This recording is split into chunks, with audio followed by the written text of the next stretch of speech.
Project Hail Mary is a new science fiction film directed by Phil Lord and Christopher Miller and written by Drew Goddard, who many will know for The Martian.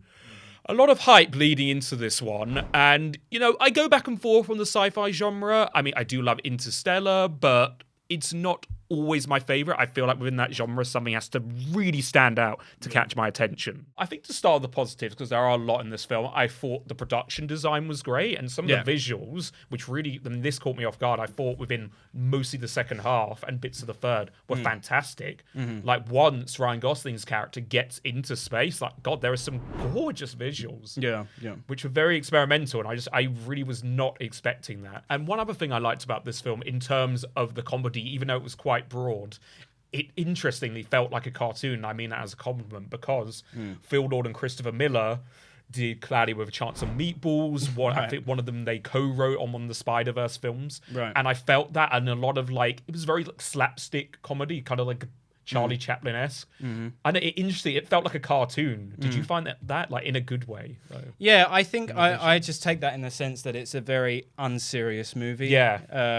Although you could say that the core of it, the heart of it, is very poignant and deep, and you can take a lot from it, but it's really silly movie. Yeah, it is a very silly movie, and we'll get more into that in a bit, but then that's positive. Ryan Gosling is fantastic, showing why he's one of the last true stars. I mean, he has so much charisma in this film and in everything he does. Absolutely. That's something I'll point out is I really love his dialogue. I love everyone's dialogue, but in particular him. I really like, and this is what I noticed with The Martian as well, is the way that the dialogue communicates some really difficult things for the audience to understand, but it's dressed in a really understandable and kind of palatable not dumbed way. down at all, but just I would say it is a little bit dumbed down, to be fair. Like the way not that entirely maybe not to the extent like a true physicist would but like they're kind of they're trying to get across to the audience like a simple way of understanding it, and you can tell, like, of course, when he's talking about scientific stuff, they're talking about elements and molecules and the way they interact. Like, that's interesting, but you can tell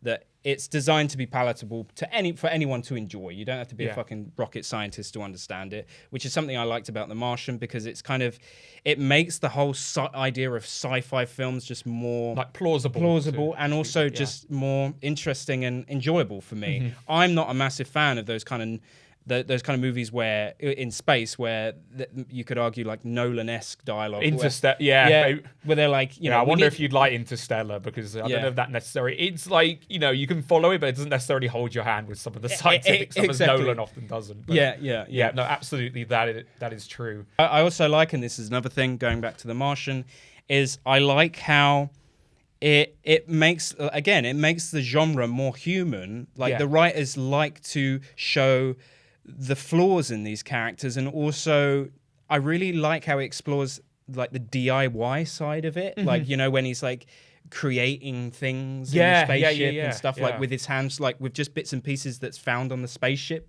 Like that was bits that I loved about The Martian, just like that kind of like that man's instinct to survive and use what he has around him, in a really creative and intelligent way. I really enjoyed that part of it. Going back to the tone of this film, I think the people that are really hyping it up, saying that it's like this big epic that really has a lot to say, and don't get me wrong, I mean, I guess they're, basic themes. We've seen these themes before. With the our relationship to the universe, how we connect with like other cultures, other species. That's all well and good. But I just think this film was very, silly. I agree.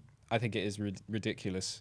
But there was a point in the movie where I was taken with it. I was on board with the silliness, and I was charmed by it, quite honestly. And what it was? It was the fucking Rock, man. It's the chemistry. I loved the chemistry. I loved it. Ryan Gosling and The Rock, that's what we're calling him. Shout out to anyone who hasn't seen this movie. They're going to be thinking like Dwayne Johnson. That would have been a very interesting film. I'd pay good money to see like that. Dwayne Johnson's like the alien. But no, like, God, it's just so charming. So this film is effortlessly charming. Ryan Gosling is. And that really did pull me through. I was smiling so much. And I can give a film that, it's nice to see, a sci-fi film that isn't, and I enjoy things that are overly serious. This wasn't overly serious. Or like overly, like, pretentious in a way. It was just sweet. No, I think sweet. that people were saying it's a big epic. I don't think that it actually pretended to be more epic than it was. I really like how it didn't feel, and this is what I like about that human element that these writers tend to draw into their movies. It never felt like it was trying to be too big, apart from the runtime, I'll agree. Yeah. But the scale and the cinematography and the music, like I really like how they use that kind of ploddy comedic music through the dialogue and stuff, and they're trying to bring it down to earth and make it human, like this guy, he's communicating with something so far apart from who we are, and yet they're talking. I don't know how his computer is translating doing that. We'll Doesn't need to be explained. Yeah, we won't explain you just that. go with it. But it got to a point where I was just watching it and I was thinking, you know what? Like, that doesn't matter. This movie doesn't care about that. You're not supposed to think about that. You're just supposed to enjoy the time you have with this interesting character dynamic. Yeah. Going into spoilers, my favorite moment by far was towards the end of the second act, where Ryan Gosling's character is getting outside of the spaceship and they're trying to go through that planet and grab like the elements from the atmosphere, and he's coming back, and then he gets in, and then the spaceship is like malfunctioning, and then Rocky is like trying to wake him up because he's bashed his head, and the music, oh my god, like that whole sequence excellent. To me, I was welling up a bit just by how at that point in time in the movie it was just felt really flawless. And then something that really annoyed me was that I think personally, as sad as it would have been, I think for the story it would have been more impactful if Rocky had died. Yeah, but that's what I thought they were doing. It was such a fake out. Yeah, it was a fake out, and I think it would have been more impactful. Exactly, but like a very unnecessary fake out, because maybe, this wants to be like a very upbeat kind of film. Maybe they felt it'd be too harsh to leave him dead. But I don't know, but they should have gone with it. I think not even for shock value. I think it would have added a lot. Yeah, because that moment, I was like, oh my god, this is so sad. Like he's literally sacrificing himself for humanity. That's so poignant. That's so beautiful. Yeah. And he's like, walking across the floor, and all this black shit is coming off him, and it's like, oh my god, he's dying. Like literally, this alien is their connection that they shared. He's willing to die for humanity. That's so beautiful.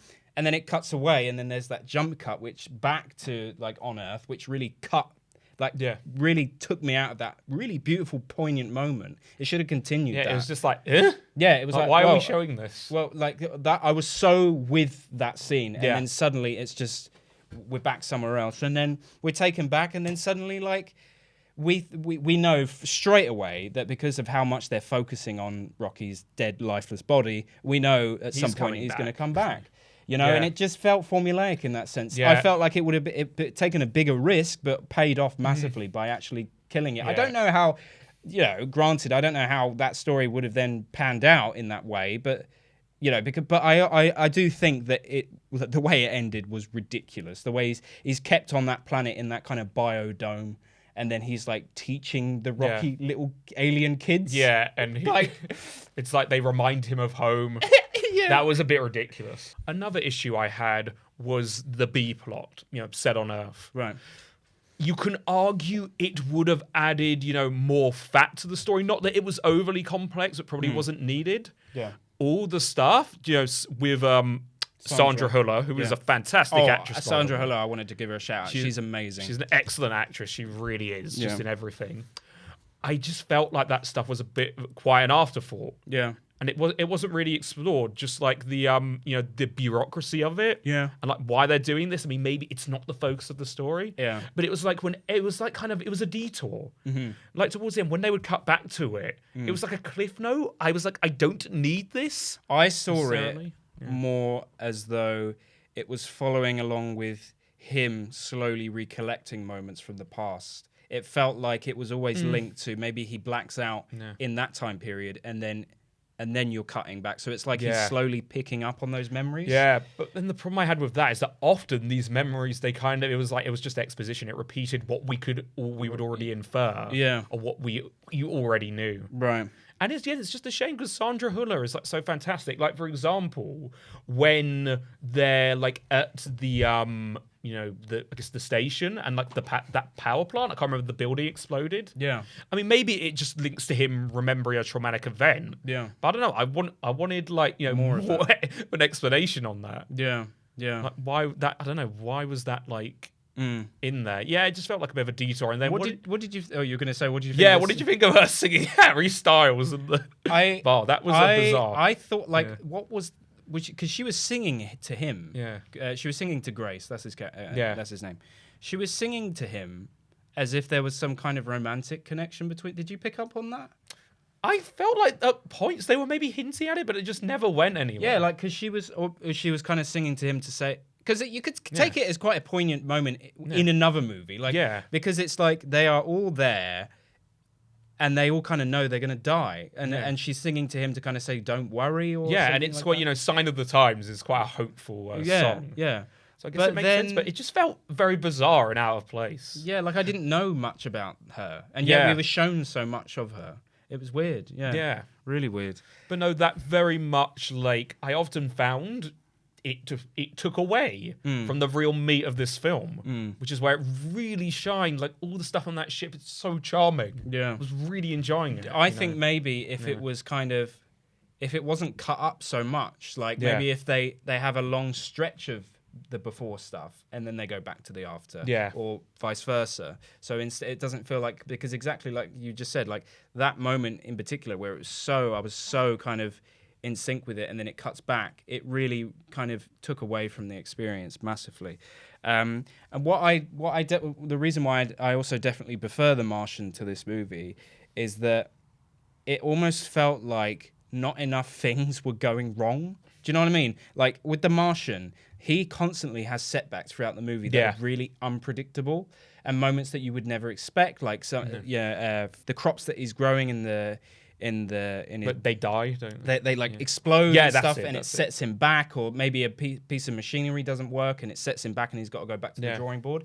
I really liked that. Like it was a series of events that would often give him like issues that he needs to like solve. With this one, it didn't feel like Grace was having to like he had a huge set of problems. Yeah, no, but apart from like there are those incidental issues like lack of fuel, the spaceship's going to explode, which we expect. But it never felt like, else. Something bad happened. Where you're suddenly like, oh shit, this is a new problem he's got to deal with. Yeah, and another thing that The Martian did like more effectively than this, going back to the B plot, like in The Martian, you have everyone at the space station. You got Jeff Daniels, you got Chiwetel Ejiofor. Yeah, that is just as gripping and interesting. That's so and that true. Feeds into the story. I think maybe because they're both happening at the same time as well in that movie. Yeah. That's a good point, actually. Yeah. It just felt as though too many things were going right in this movie. Although I was never really bored, but like you say, towards the end, I definitely got the feeling that it was dragging on for sure. Yeah. I feel like if you have a kid who's like 12 years old and he's like obsessed with sci-fi, he will love this movie. Oh my god! Or she will love this movie. No, if you're just getting into it, or even like a cinephile, this is definitely one of those films that will be your gateway into stuff that's a lot better. Yeah, it'll be a gateway into 2001, into Interstellar, into all these experiential like sci-fi films. But I think in particular, like if you are a bit younger, like if you're a kid, this would be amazing for absolutely. Like, if I was like 11 or 12, I'd love this as well. Oh, I love Rocky. He's so cute. Yeah. Fun little spaceship. I get a little toy of him or something. Yeah. And then at the end, I will say, it was quite convenient when he realized, he realized what the spaceship was made of, so that's why he could get him home. Oh, so many conveniences. Yeah, I was like, that's fucking convenient. That means you can save him. Yeah. All right, let's look at what other people think. 10 out of 10, a masterpiece, blend of Arrival, Interstellar, and The Martian. I saw a pre-release showing in Dolby Cinema. It was incredible. While it had to streamline a lot of the science in the book, this is as good of an adaptation as one could possibly hope for.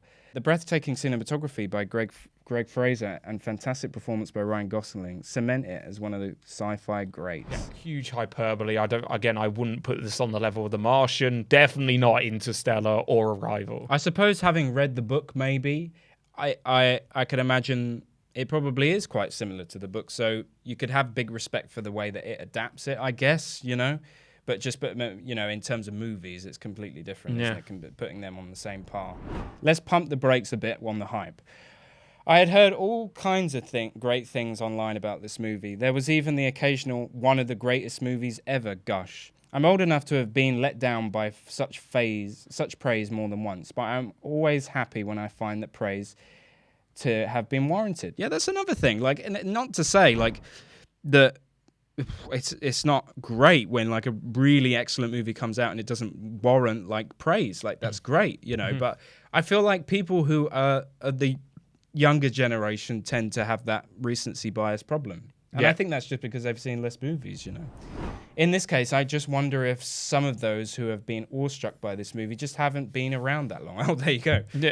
I like this movie, to be sure, but the top objective that came to mind after watching it was cute. And I don't think that should be the top descriptor unless it's an older Sandra Bullock or Meg Ryan rom-com. Right. Okay, I don't even know what to say to that.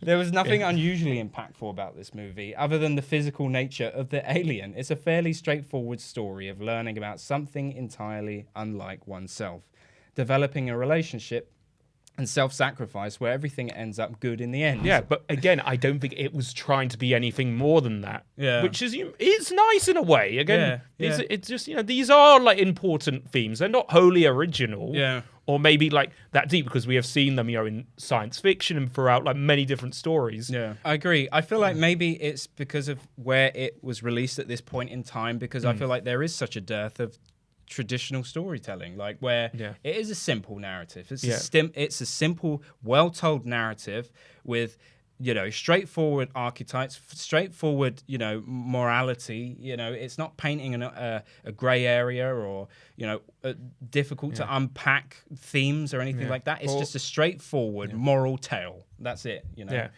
And moral story. And sometimes they can actually be refreshing these days. You compare it to the film we just reviewed, the drama, which is the total opposite. Like incredibly complex and full of grey areas, existential. Which I love. And those are always the films I'll be drawn to. Yeah, but this was just. It's nice to see a film like this every once in a while. It really is, especially but when it's done well and with a lot of effort put in. And you could tell they did not half-ass this film absolutely. at all. So much love has been put into this film. Absolutely. From the visuals, from the writing, everything. Yeah, 100%. Which is appreciated, especially when you have a simple story, because just in the hands of like the wrong people, it could be half-assed. And Phil Lord, Chris Miller, Drew Goddard, they definitely didn't half-ass it. Yeah, 100%. They were putting a lot into this film. I have seen a number of movies over time that made me think about them at length and made me want to watch them again. This movie wasn't one of them. It's a nice movie and worth seeing them at a theatre. Just don't expect to be blown away by it, as some apparently have been. I don't think this is quite worthy of 7 out of 10 stars, more like 6 out of 5, 6.5. Well, a reasonable review. Yeah, it's reasonable. Yeah. I think it's one of those movies that I wouldn't objectively say is like a 6 out of 10. It can be a 9 out of 10 depending on who it's for. Like I can see, because it's so, you can tell it was made with such care, such passion for the movie. It was a great adaptation. It fires on all cylinders. Ryan Gosling is just fantastic. The cinematography, everything is fantastic. If you don't have a problem with how silly it is, it might very well be just like a absolute masterpiece to you. Yeah, again, the great thing about this film is that it will definitely get not just cinephiles. For God's sake, people who are interested in science or budding fellow scientists, blah, blah, blah. It will just get them in to this genre, which I think is cool. Yeah, absolutely. And lead them to maybe better work. Yeah.